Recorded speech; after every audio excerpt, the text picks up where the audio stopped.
ODI series নিয়ে আসলে তো ডিসঅ্যাপয়েন্টমেন্ট তো আছে, কারণ আমরা দল হিসেবে ভালো ক্রিকেট খেলতে পারি না, তাই আমাদের কাছ থেকে আসলে সুযোগ হাতছাড়া হয়ে গিয়েছে। বাট ওখান থেকে বেড়ে আসাটা ডিফিকাল্ট জানি, কারণ প্রত্যেকেরই আসলে ইচ্ছা ছিল যেন আমরা, যেহেতু সেকেন্ড ম্যাচটা জেতার পর একটা মানে মনে আশা ছিল যেন অ্যাটলিস্ট আমরা সিরিজ নিতে পারি এবং ওয়ার্ল্ড কাপের টিকিটটা কনফার্ম করতে পারি। সো আনফর্চুনেটলি সেটা করতে পারিনি। সো বলবো যে পুরো টিমই একটু ডিসঅ্যাপয়েন্টেড ডেফিনেটলি। বাট স্টিল এখন আমাদের সামনে যেহেতু টি-20 সিরিজ, তো আমাদের এখান থেকে যতটা দ্রুত সম্ভব আসলে বের হয়ে আসা, যদি আমরা টি-20 সিরিজে ভালো করতে পারি সেটা অবশ্যই আমাদেরকে টিম ওয়াইজ অনেক বেশি বুস্ট আপ করবে।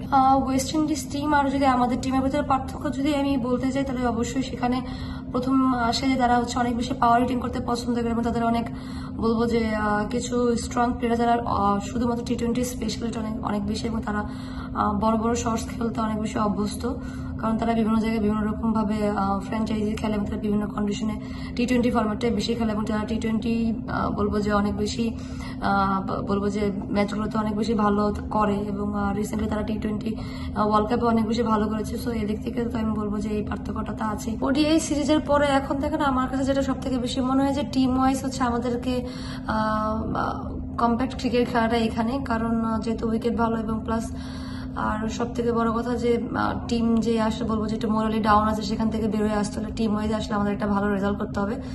সো এখানে আসলে এখন তো আমাদের লক্ষ্য থাকবে যেন আমাদের টিমে যে মেন্টাল বলবো যে সিচুয়েশনটা আছে সেটা তো ডেভেলপ করার একটা ওয়ে এখন অবশ্যই সেটা টি-20 সিরিজে আসলে ভালো ক্রিকেট খেলার মাধ্যমে হবে। ব্যাটিংটা বরাবরই আমাদের ভুগাচ্ছে এবং বলবো যে ভিজিবলি একটা প্রবলেম ক্রিয়েট করছে টিমের ভিতরে।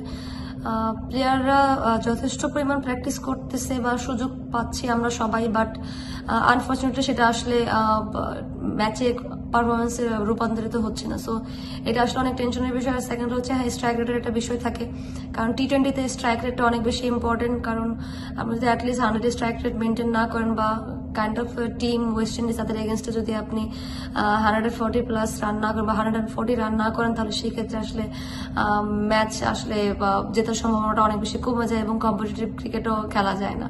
সো এদিক থেকে অবশ্যই স্ট্রাইক রেট অনেক বেশি ইম্পর্টেন্ট।